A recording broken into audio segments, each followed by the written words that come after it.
Working with young people and learners is absolutely the best part of my job. I love it, because you're seeing people develop and you're seeing people grow in confidence. What I do with them was going to last them their whole career. Mark is incredibly patient and empathetic. He can see the potential in other people very easily and he gets enthusiastic about their career.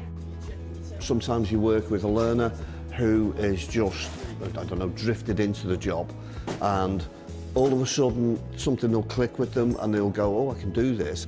I can be a successful chef. Vocational qualifications allow that to happen. Mark especially has really found that with some of his learners, that they've struggled through school, have got some bad memories of being in that academic situation, but have found that they've really got that skill that they can use, and Mark has been able to bring that out in them.